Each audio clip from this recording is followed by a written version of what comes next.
All right, so I just recorded that content. I haven't even started editing it yet, but I need to do an intro. So this will be my this will be my intro. Somebody up. And it was a little stressful today. It really was. But Fawn and her dad really stepped up and came through, and they're fixing a few things. It's so hard, and it's really, I'm at my limit of Thai language, and I am feeling slightly over-immersed, which I normally never feel that way. This is a great place to relax and chill and kick back. But when you're trying to accomplish a task, oh my gosh, it's so frustrating. And the funny thing is, I have a good Thai friend right now going through the same thing, and she's angry. I mean, I'm not angry. I'm frustrated, and I'm at the immigration office and all that, but she's like out and out angry. It's Thai is a vague language, and everyone needs to save a ton of face on everything they do. So whether or not they do it correctly, they're going to figure out a way to save face while they're doing it. And that may not work out to your best interests. In fact, it likely will not.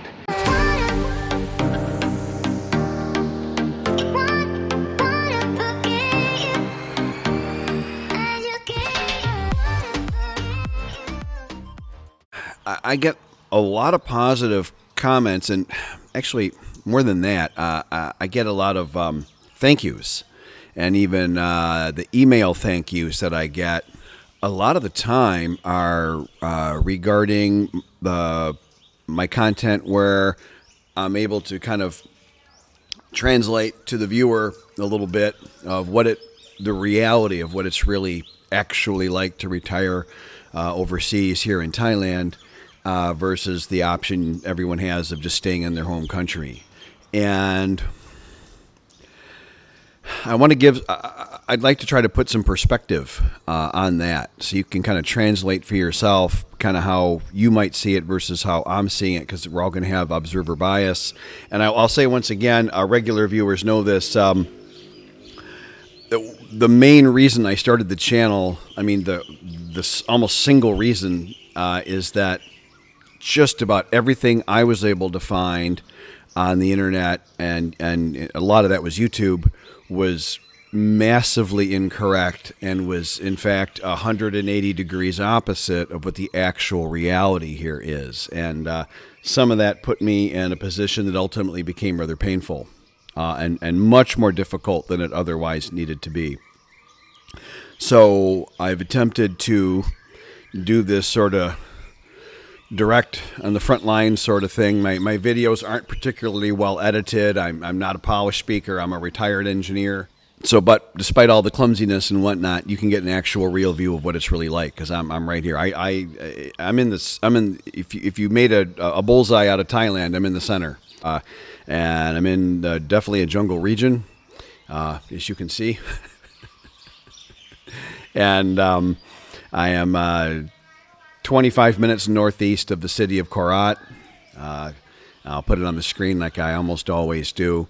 And I'm really happy. That has worked out. That I researched carefully, but 90% of the credit of that goes to a few people that I knew, a few Thais, a Kon Thai, Thai person, that I knew back in the States and guided me here to do my Muay Thai, immersive Muay Thai trip that I was planning. And then, of course, my whole life became a country western song. And everybody knows the story. Within a year, I lost the ability to work. I was in the middle of a most unpleasant divorce. They're always so fun, aren't they? And then I was looking into, and I was midway through a series of painful and really invasive spinal surgeries. Always highly recommend, lots of fun. So all that aside, I then translated the Muay Thai trip into, I never used the round trip ticket. I just came here and stayed.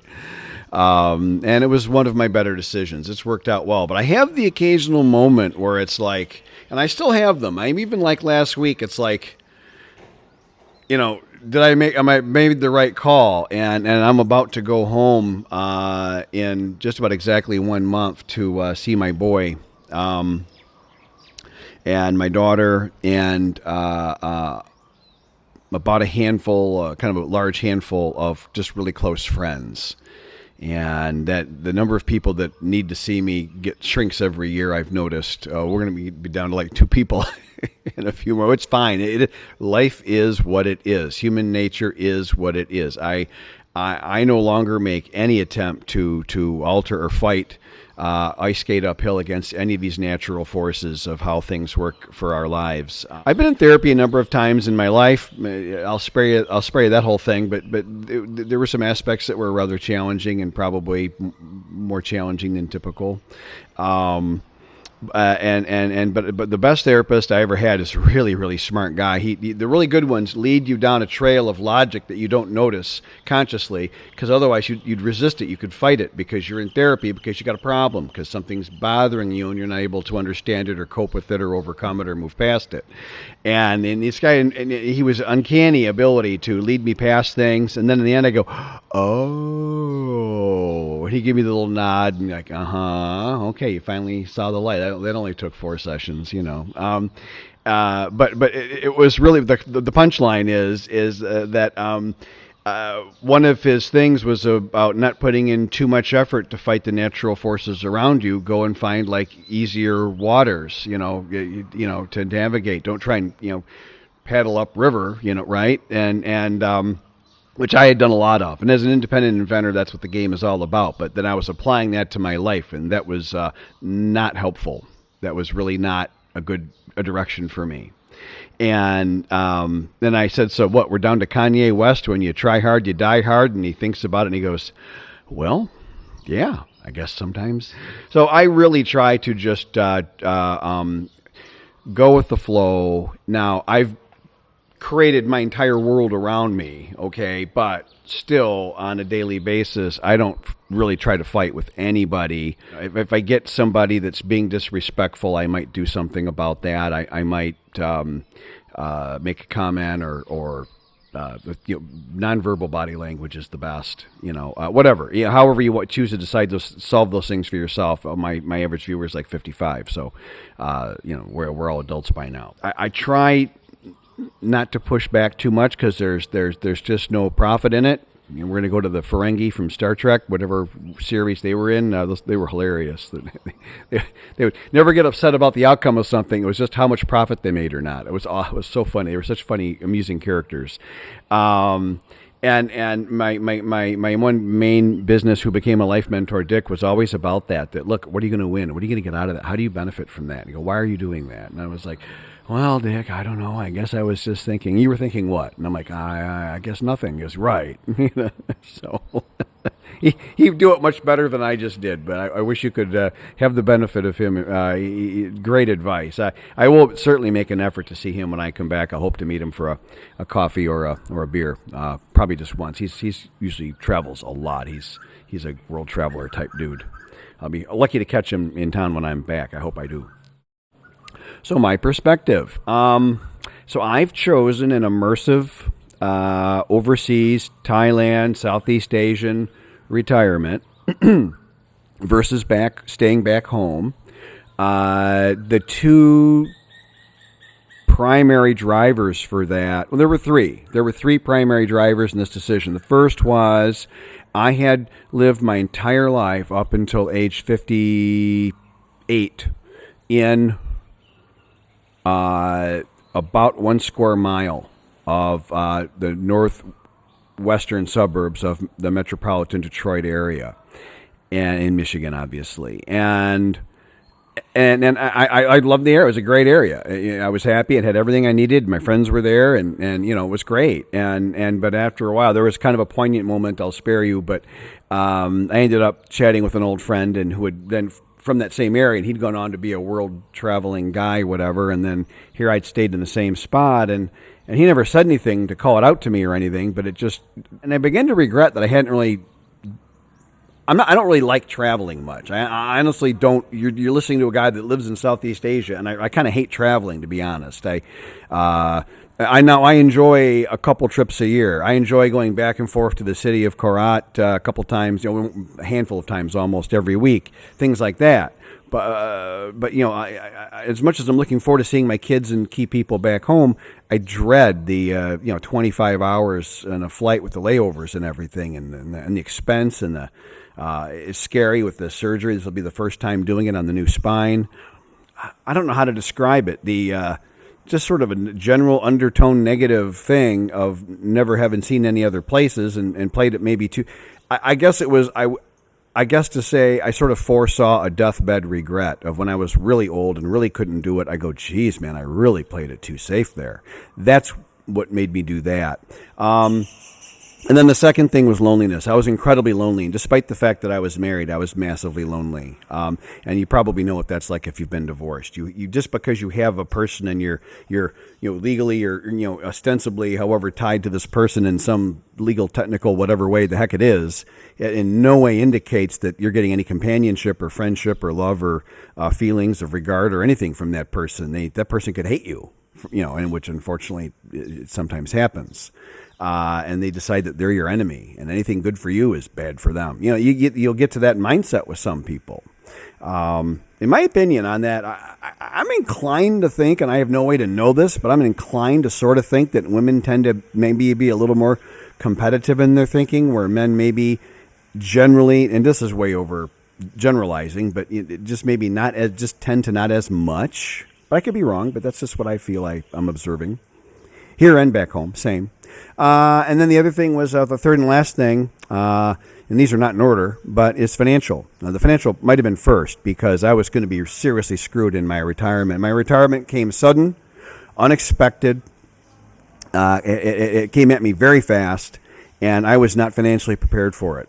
I had prepared myself for a beautiful, moderately wealthy, glorious retirement, being comfortably overfunded to go to Florida in the winters and come back to Detroit in the summers and not work and buy my dream Shelby Mustang and go to some car club things and just have a great time.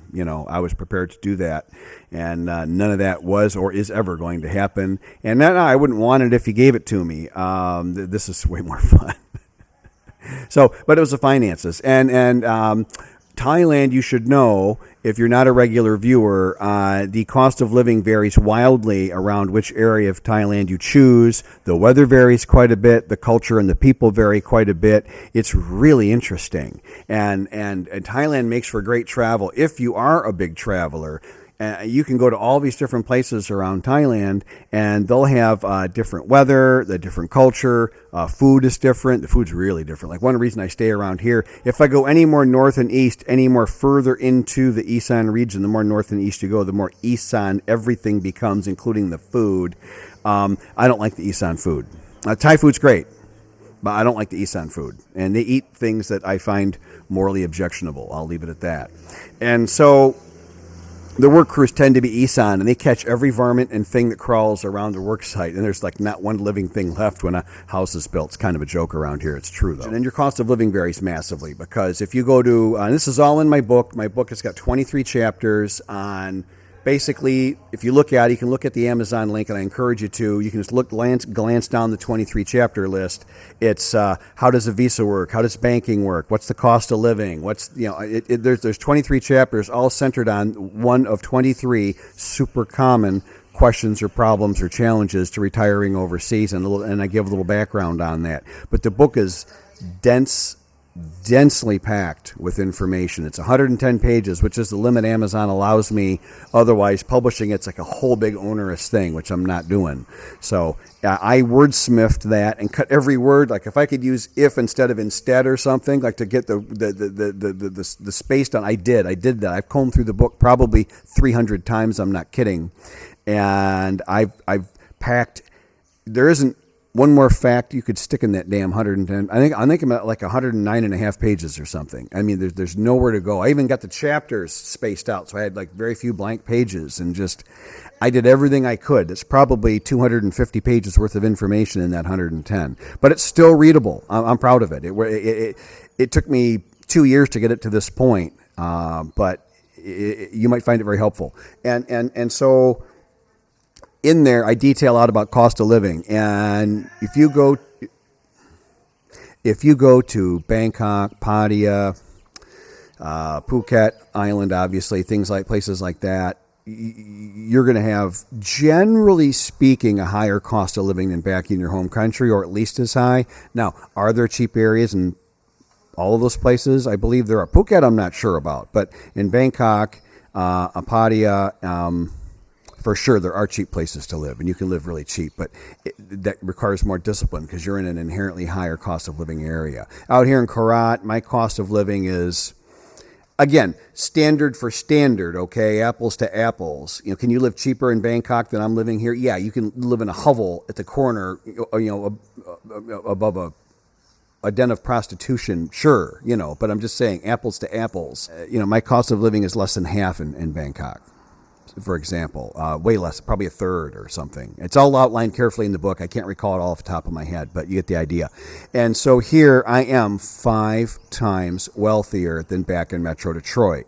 If I was coming from Southern California, I'd say I'm probably 7 times wealthier. If I was coming from, I think Arkansas is one of the lowest cost of living states in the U.S., somebody was telling me. If that's true, it's just by example. Let's not argue it, please. But for example, if I came from a low-cost state, maybe I'd only be 3.5 times as wealthy here. But you get the idea. It's a significant difference. And here, I can live very comfortably. And I'll tell you right now, I'm going through a little bit of a tough spot because the house is way over budget. I have not added it up yet. That's coming in probably the next couple of videos. I'll get to it. I'm waiting for a few more things to happen to take some better video of the place and get the tile floors down in a few more weeks first. But the house is probably, off the top of my head, I'll put a percentage on the screen, but I was originally, thinking $1.5 million, and I'm at probably $1,750,000. And I'm not done. I can see I'm probably going to be close, if not at $2 million. Now that's with furniture, landscaping, the driveway, but that does not include the wall. That's just the house and the landscaping and furnishings. The wall was $400,000 on its own, which I got a great deal on because a guy I followed on Facebook did an eerily identical wall. It was crazy, and his cost $800,000, and he did it in a reasonable fashion. I feel I got a very good deal on the wall. The house is basically just me screwing myself because I picked more expensive things as I went along. It's just so darn tempting, and I had a little bit of a problem with using meters and square meters. I'm used to square feet. I'm an American, and I know you can simple math, but it gets distracting, and after a while, you feel like you got it, and you kind of understand this, and they're just bigger than you think. It just adds up on. It snowballs is the right way to say it. It just snowballs on you, and the house is bigger. So my point is, I'm at a bit of a pinch point right now financially, where I've spent a lot of money on that. I have 2 retirement accounts, and one I am allowed to pull out of early if I'd like, and I have to wait then, but you get the idea, and it's like borrowing from myself. I can do that, and I've done that. I could do more if I wanted, but it would not be wise. So staying within my discipline of all the rules I have in the prior video about how I manage my wealth, sticking to those rules reasonably and all that, I've told Fawn that I've brought over Ngun Sut Thai, the last money, and I think I brought over. I get a text every morning from my bank, which is lovely, and my balance was a little over 300,000 baht, and I'm not bringing over anymore, and that's for the whole year, and then I'll get my little bit of regular income from the other pension, pension number 1, I call it. I'll get that every month, but as far as supplementing it and doing anything fancy this year, honestly, I don't want to. I've got a brand new house, a brand new spine, and a brand new motorcycle. I did these all in the same year, and I know that's a little stupid financially in a way, but you saw that evidences how confident in my health and robustness that I was when I made this logical and well thought out and carefully planned decision. I cannot say if I'll be able to enjoy the motorcycle and even to build the house possibly 3 or 4 years in the future. I'm hoping I will. I think I will. But I've had so many problems, and the health issues have been so much more challenging to deal with and to resolve in a satisfactory way that my confidence, just on a historical data basis, I had to put it down into a lower percentage of how well I could do or not in the future. And so I decided I'd better live now because I don't know what I can do in a few years. I hope it's great. There's a chance and a reasonable likelihood it'll go up, but I've been saying that for 3 years and it has not. This time I really think I got it, but I don't want to be one of those hold my beer guys, right? All that to say, I made that decision. I stand by it. I'm very happy with it. When you make a decision that's big like that, and those were big decisions for me. Those were each one of those was $1 million baht plus. So the house is, two. The motorcycle was 1.5, and the spine was just under 1. So that's an enormous amount of money to spend within the span of less than 24 months total. And but I needed to. I'd like to live, please. And it's been great. I'm going to the gym, doing my rehab, riding my dream motorcycle, which I chose wisely. It's so comfortable for my back. I literally picked the one model out of the 30 bikes and the 7 top contenders, the one bike that hurt my back the least, in fact, was actually very comfortable. I just sat on it and I was like, whoa. And just, I'm like, there's other bikes I kind of like better, but this is the one that is the most endurable, right? So, So that's kind of reflecting my mindset. So, and that's the finances of it. And, I'll just say it's been so, it's the peace I get here. Like back home, if I was staying back home from this perspective standpoint, I think I've kind of wandered off the topic a bit, but I keep going back to it. I just be in my apartment with my boy, which is great, but he's got his life too. He doesn't really need dad there every flipping day. I get that. And then with the bad weather in Michigan, you got bad weather half the year. Seriously, half the year. The resort properties aren't typically really open until June 1. That's crazy. And let me remind you, December is not a summer month in Michigan. So you've got half a year, that's it. And here I get literally twice as many years out of each year. I get all 12 months are good. And there's 1 month that's a little hot and all that, and those are the times I rearrange my schedule, and that's a great time to spend more time in the malls. And we have 3 gorgeous malls here. Also, those are great times to go home, and do the home visit, and people argue what's the hottest and least comfortable, and for every person, and maybe it's just a little different, and it probably varies by region, like I was saying earlier. But this just gives me so much more life and opportunity to live, and I feel like I'm alive more in a literal sense, riding my dream motorcycle through the winter, through all the crummy weather back home, and then I'm sitting out at a cafe, sipping a gourmet cappuccino, having my lovely breakfast or brunch or lunch, whatever I want, and then I go back home, take my nap, wait for my really attractive fiance to come home and start fawning all over me. She has the perfect name. Her name is Fawn, and she's just always fawning all over me. It's not unpleasant, fellas. It's not. And I constantly have to, I'll jokingly say, fight off flirts and things from other really young, pretty women, very attractive women, but I don't fight them. I just ignore them. But I'm constantly having to kind of ignore the architect of the house. He'd Sawadid me, gave me a Y.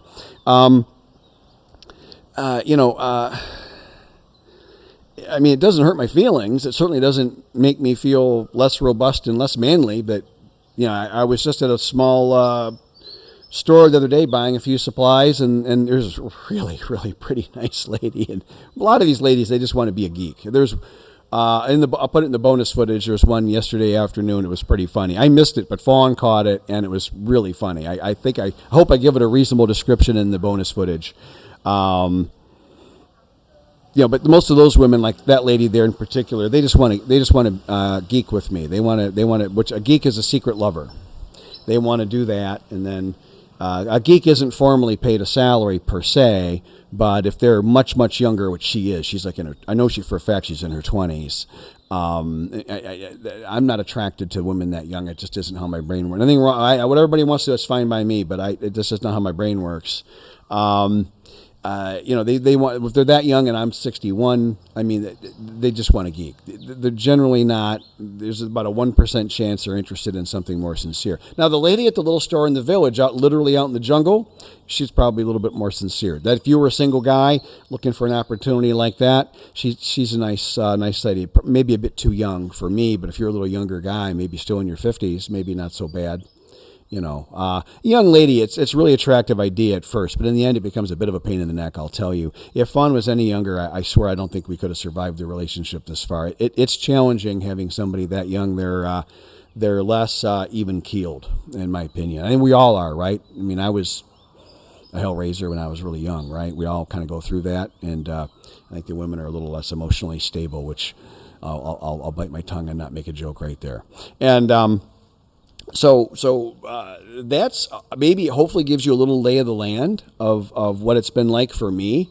I mean, I grew up in the 70s and the 80s, and when I was a little kid, I only knew one friend at school that his parents were divorced, and that was like super scandalous. Like there was something wrong with him and his mom. Maybe they had like a problem with their brains, or they were maybe bad people. Or so. I'm not kidding. That was a huge scandal when I was a kid, and of course now nobody cares.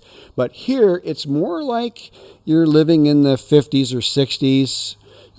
Something like that. Very, very traditional roles. The Thai women are very feminine. I love a nice feminine woman. While the Thai women are really into maintaining their appearance, it's a horribly brutal and unfair dating culture on the women's side. It's extremely, extremely over competitive woman to woman to attract any kind of a reasonable guy.